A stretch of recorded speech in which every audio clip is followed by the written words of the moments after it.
जय श्री राम, राधे राधे। स्वागत है आप सभी का मेरे चैनल में। आशा करती हूँ आप सभी स्वस्थ होंगे। आदि काव्य किष्किंधा कांड में हमारा ये सर्ग प्रारंभ होता है। श्रवण कीजिए, अंत तक बने रहिएगा। हनुमान जी का वचन विनय युक्त, धर्मानुकूल और स्वामी के प्रति सम्मान से युक्त था। उसे सुनकर अंगद ने कहा, कपि श्रेष्ठ राजा सुग्रीव में स्थिरता, शरीर और मन की पवित्रता, क्रूरता का अभाव, सरलता, पराक्रम और धैर्य है। यह मान्यता ठीक नहीं जान पड़ती। जिसने अपने बड़े भाई के जीते जी उनकी प्यारी महारानी को, जो धर्मतः उनकी माता के समान थी, कुत्सित भावना से ग्रहण कर लिया था, वह धर्म को जानता है, यह कैसे कहा जा सकता है।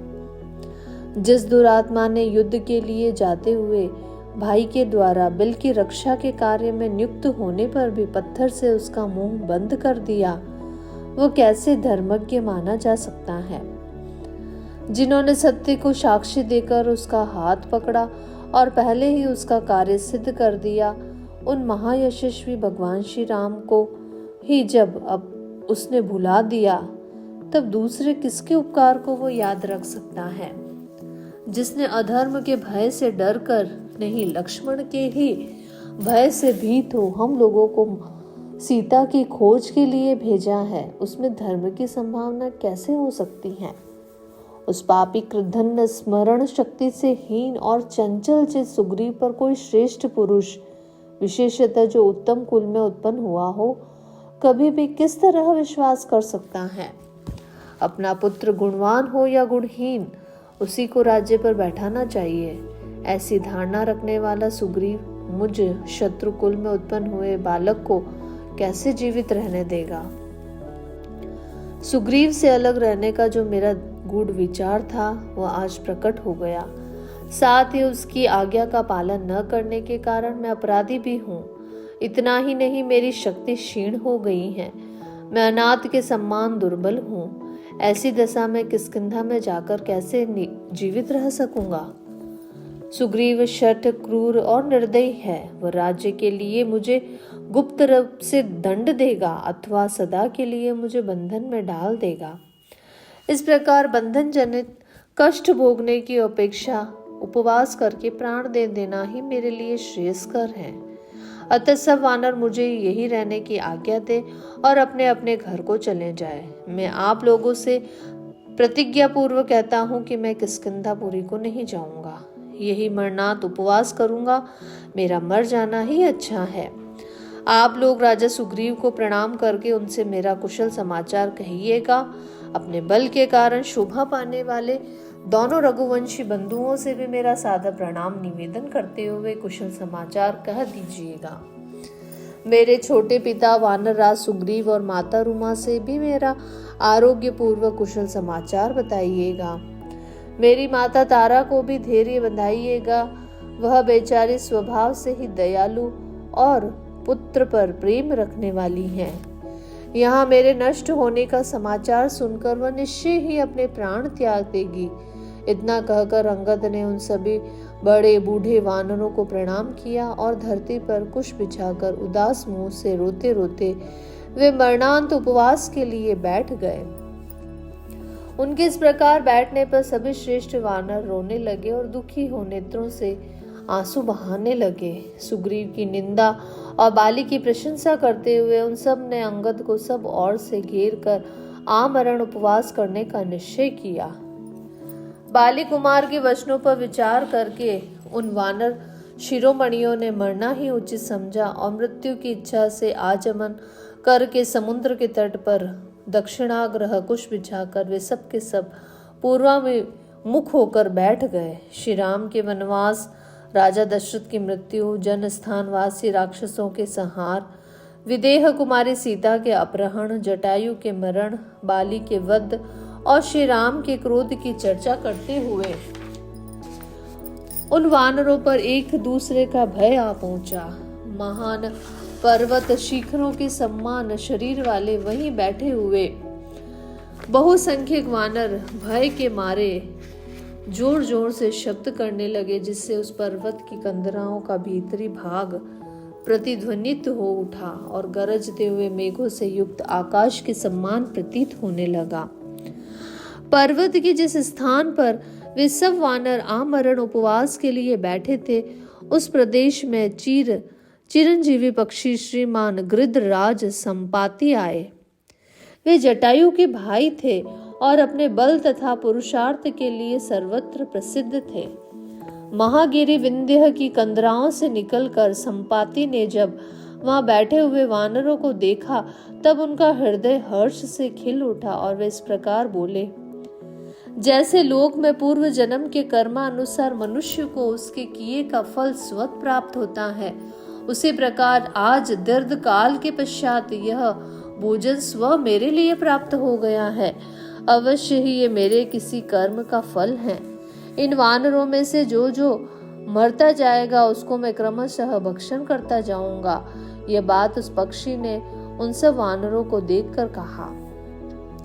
भोजन पर लुभाए हुए उस पक्षी का यह वचन सुनकर अंगद को बड़ा दुख हुआ और वे हनुमान जी से बोले, देखिए, सीता के निमित्त से वानरों को विपत्ति में डालने के लिए साक्षात सूर्यपुत्र यम इस देश में आ पहुंचे हैं। हम लोगों ने न तो श्री रामचंद्र जी का कार्य किया और न राजा की आज्ञा का पालन। इसी बीच वानरों पर यह सहसा अज्ञात विपत्ति आ पड़ी है। विदेह कुमारी सीता का प्रिय करने की इच्छा से गृध्रराज जटायु ने जो साहसपूर्ण कार्य किया था, वह सब आप लोगों ने सुना ही होगा। समस्त प्राणी वे पशु पक्षियों की योनि में ही क्यों न उत्पन्न हुए हो, हमारी तरह प्राण देकर भी श्री रामचंद्र जी का प्रिय कार्य करते हैं। शिष्ट पुरुष स्नेह और करुणा के वशीभूत हो एक दूसरे का उपकार करते हैं, अतः आप लोग भी श्री राम के उपकार के लिए स्वयं ही अपने शरीर का परित्याग करें। धर्मज्ञ जटायु ने ही श्री राम का प्रिय किया है। हम लोग श्री रघुनाथ जी के लिए अपने जीवन का मोह छोड़कर परिश्रम करते हुए इस दुर्गम वन में आए हैं, किंतु मिथिलेश कुमारी का दर्शन न कर सके। गृध्रराज जटायु ही सुखी है जो युद्ध में रावण के हाथों से मारे गए और परम गति को प्राप्त हुए। वे सुग्रीव के भय से मुक्त हैं। राजा दशरथ की मृत्यु, जटायु का विनाश और विदेह कुमारी सीता का अपहरण, इन घटनाओं से इस समय वानरों का जीवन संशय में पड़ गया है। श्री राम और लक्ष्मण को सीता के साथ वन में निवास करना पड़ा। श्री रघुनाथ जी के बाण से बाली का वध हुआ और अब श्री राम के कोप से समस्त राक्षसों का संहार होगा।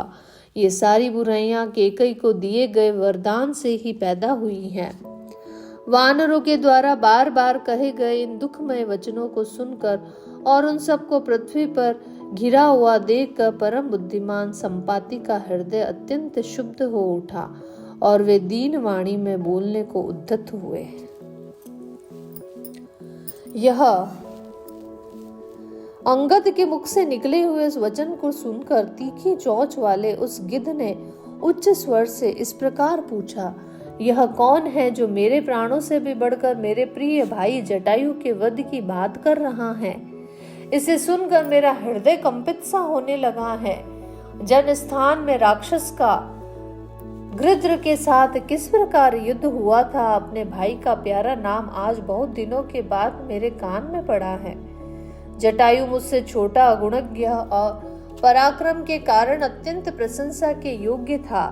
दीर्घ काल के पश्चात आज उसका नाम सुनकर मुझे बड़ी प्रसन्नता हुई है। मैं चाहता हूँ कि पर्वत के इस दुर्गम स्थान से आप लोग मुझे नीचे उतार दें। श्रेष्ठ वानरों, मुझे अपने भाई के विनाश का वृतांत सुनने की इच्छा है। मेरा भाई जटायु तो जन्म स्थान में रहता था। गुरुजनों के प्रेमी श्री रामचंद्र जी जिनके ज्येष्ठ एवं प्रिय पुत्र है, वे महाराज दशरथ मेरे भाई के मित्र कैसे हुए?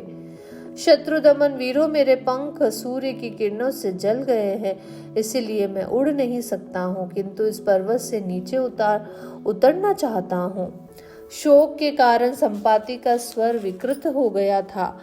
उनकी कही हुई बात सुनकर भी वानर युद्धपतियों ने उस पर विश्वास नहीं किया, क्योंकि वे उसके कर्म से शंकित थे। आमरण उपवास के लिए बैठे हुए उन वानरों ने उस समय गिद्ध को देखकर यह भयंकर बात सोची, यह हम सबको खा तो नहीं जाएगा। अच्छा, हम तो सब प्रकार से मरणांत उपवास का व्रत लेकर बैठे ही हैं। यदि यह पक्षी हमें खा लेगा तो हमारा काम ही बन जाएगा, हमें शीघ्र ही सिद्धि प्राप्त हो जाएगी। फिर तो उन समस्त वानर युद्धपतियों ने यही निश्चय किया। उस समय गिद्ध को उस पर्वत शिखर से उतार कर अंगद ने कहा, पक्षीराज, पहले एक प्रतापी वानर राज हो गए हैं, जिनका नाम था ऋक्षरजा। राजा ऋक्षरजा मेरे पितामह लगते थे। उनके 2 धर्मात्मा पुत्र हुए, सुग्रीव और बाली।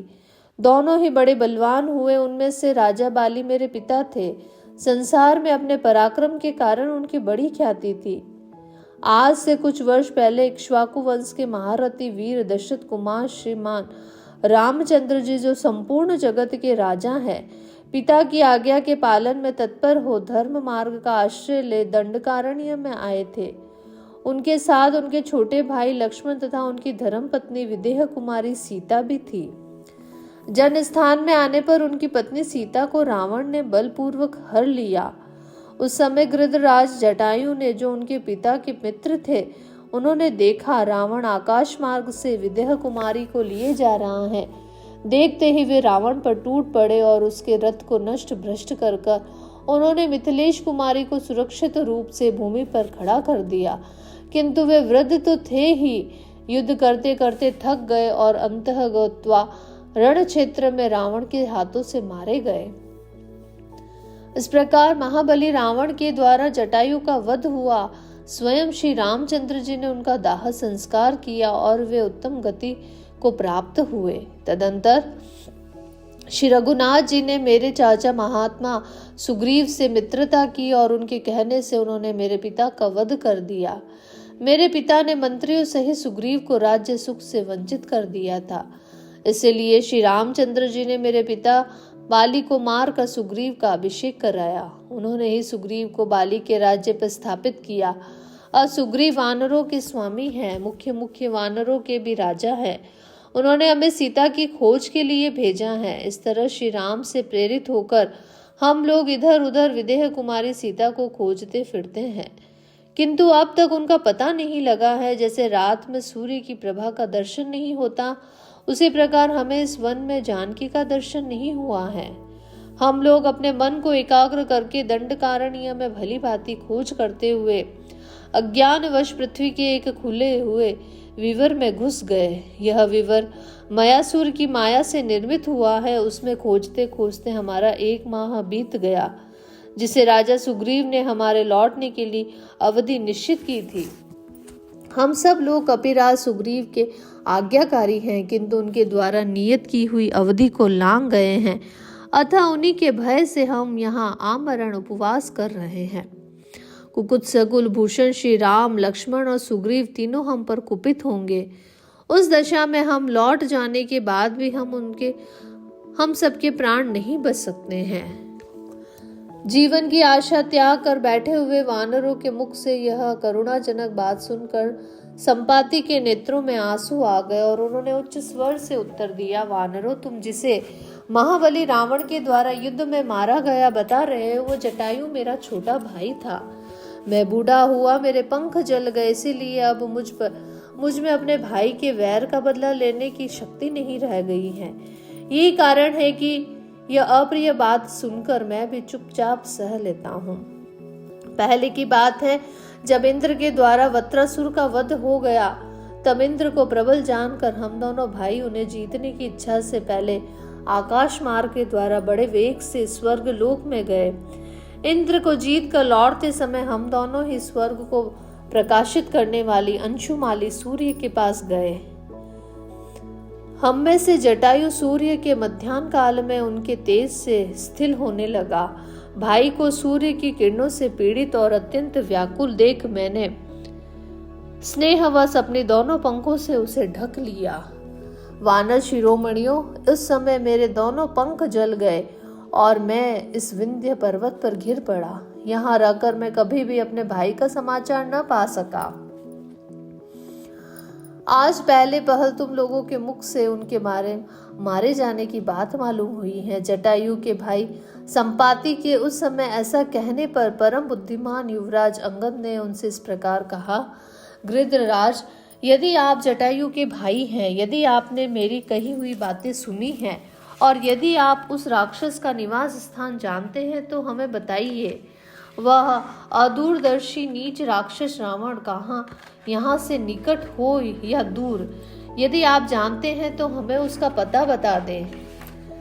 जब जटायु के बड़े भाई महातेजस्वी संपाति ने वानरों का हर्ष बढ़ाते हुए अपने अनुरूप बात कही, वानरों, मेरे पंख जल गए हैं, अब मैं बेपर का गिद्ध हूँ, मेरी शक्ति जाती रही है, अतः मैं शरीर से तुम्हारी कोई सहायता नहीं कर सकता।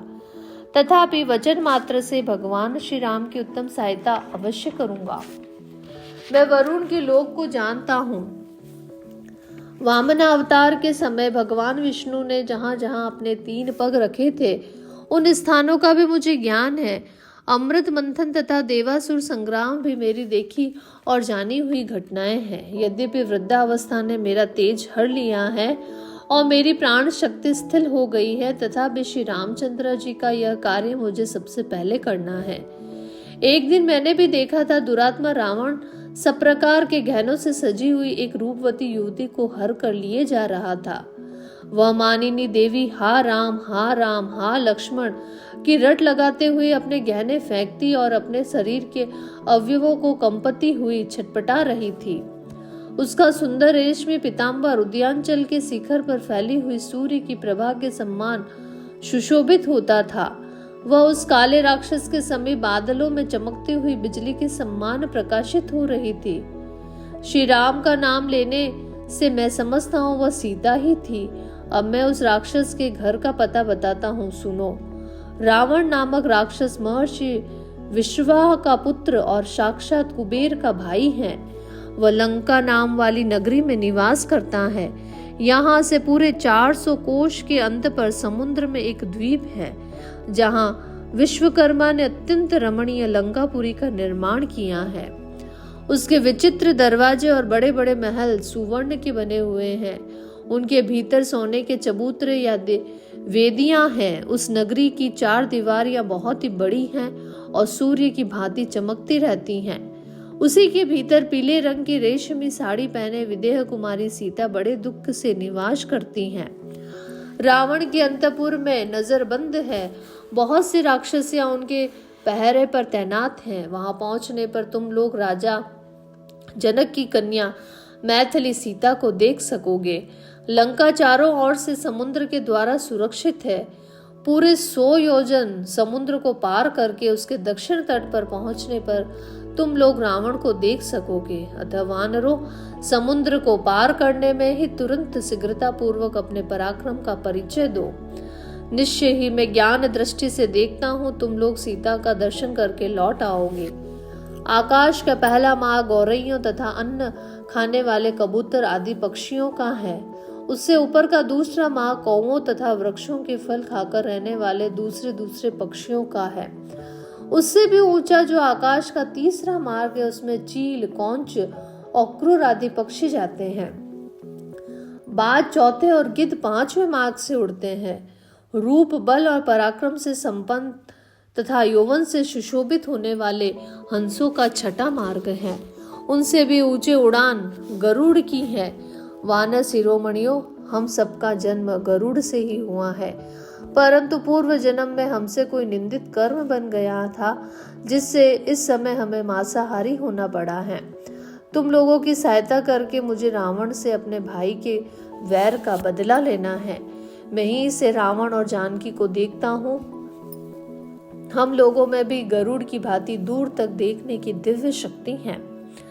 इसीलिए वानरों, हम भोजन सहित बल से तथा स्वाभाविक शक्ति से भी सदा 100 योजन और उससे आगे तक भी देख सकते हैं। जातीय स्वभाव के अनुसार हम लोगों की जीविका का वृत्तांत दूर से देखे गए दूरस्थ भक्ष्य विशेष के द्वारा नियत की गई है, तथा जो कुकुट आदि पक्षी हैं उनकी जीवन वृत्ति वृक्ष की जड़ तक ही सीमित है। वे वहीं तक उपलब्ध होने वाली वस्तु से जीवन निर्वाह करते हैं। अब तुम इस खारे पानी के समुद्र को लांघने का कोई उपाय सोचो।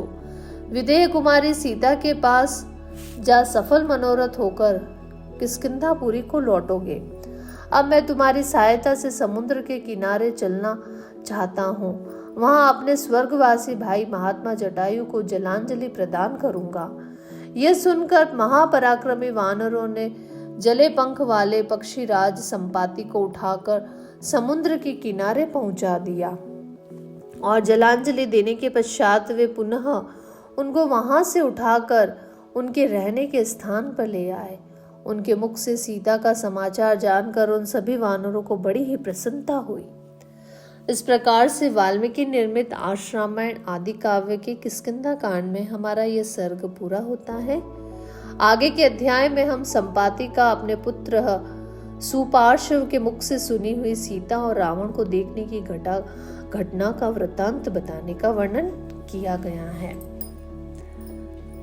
धन्यवाद आप सभी का।